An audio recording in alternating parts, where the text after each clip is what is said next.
it's Shayna Hiller from Build Your Personal Yoga Business. And today I'd like to talk with you guys about the top 5 mistakes that I see new yoga teachers making when they first embark on their yoga career. I made a lot of these mistakes too, which is how I know not only from seeing other people make them, but also I kind of learned through making these mistakes. So one of the mistakes that new yoga teachers make when they begin their career is that they only try to teach at yoga studios. So I know it's great to teach at yoga studios. For me, it's great to teach at yoga studios, but that's not the only place to teach. And I will say one thing is that usually teaching at yoga studios takes time. First of all, you want to make sure that you feel comfortable and confident when you're embarking on your journey in terms of teaching at yoga studios.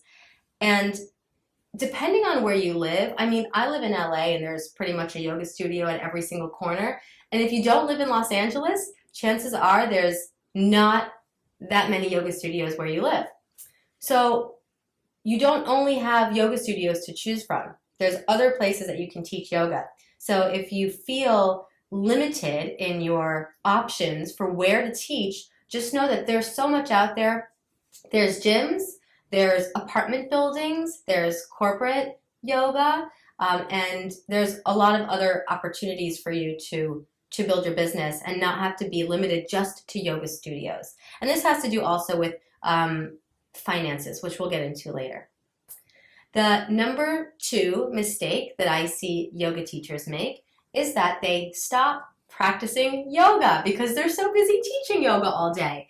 And yes, we've got to make a living. Somehow we have to make money in order to support ourselves. However, the goal of yoga, right, as a yoga teacher, the goal of yoga is balance. And if we are not a living example of wellness or of balance or of yoga, it's palpable. Your students will be able to feel that energy, especially if you are burnt out or if you're running around teaching all day long and you're not taking care of yourself. So self-care, part of it is obviously your practice. Keep up with your practice. Remember what inspired you in the first place to become a yoga teacher. Second of all, eat well, get lots of rest, get into nature. All of the stuff that you probably already know, but if we're going to support others in that type of expansion of health, we must be doing it for ourselves as well. The number 3 mistake I see new yoga teachers make is this fear around teaching private classes. I must say that I make the bulk of my income right now through teaching private yoga. And in the beginning, I was really scared to do that because I had only had experience in teaching group classes. I was like, well, what am I going to do? Teaching a private yoga class to 1 person or 2 people. I just didn't know how to do it. And I never actually felt ready, I must say. I just chose eventually to be a little bit more realistic in terms of my needs as a yoga teacher. And you'll see that once you start teaching privates, just like with group classes, that's the practice that you'll need in order to strengthen your skills teaching privates. So don't be scared. I mean, if you're scared, it's okay, but I would suggest that you move through that fear that may be in the way of teaching privates, because that is going to be a key ingredient to building your yoga business. And we'll talk more later about how to get private clients and how to get private clients that are consistent and regular. So think outside the box is all I can say, because there is a lot possible out there, okay?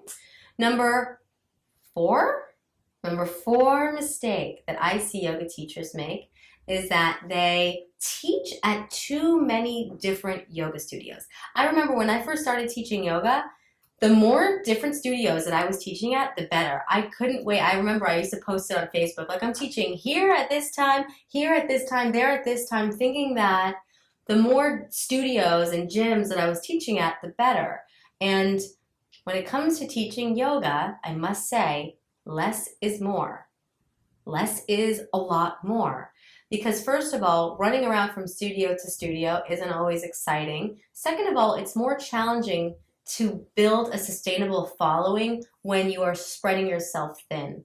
And there's a way to harness your energy at just a couple studios or maybe 2 or 3 in order to build a following, become more recognized in your community in a very specific way. So don't spread yourself too thin and try to teach at all these different studios. There are creative ways to, again, just like kind of hone in your energy and teach just at a couple studios and expand your business as a result. It's pretty interesting what can happen.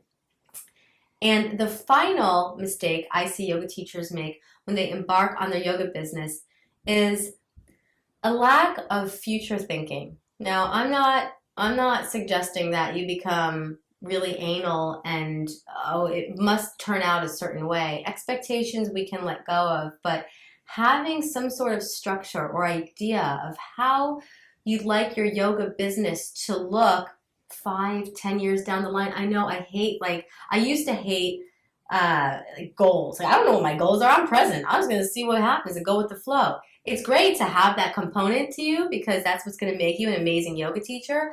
But if you do want to grow this as a business for yourself and a career and a lifestyle, it's important to use that left hemisphere of your brain to create some realistic ideas for how you want this to evolve.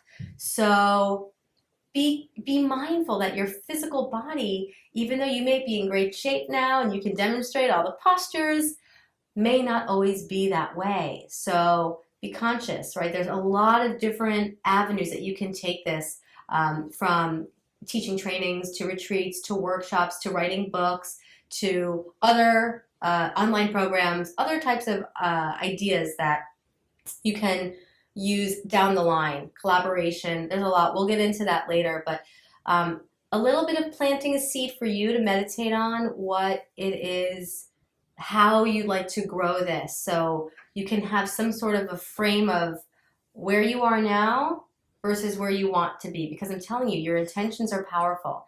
And if I didn't start creating conscious intentions about how I wanted my career as a yoga teacher to develop, I would still be living in Costa Rica, teaching 5 classes a day, which it wasn't bad, it wasn't bad at all, but there was no potential for growth. So you deserve to grow, and it starts up here.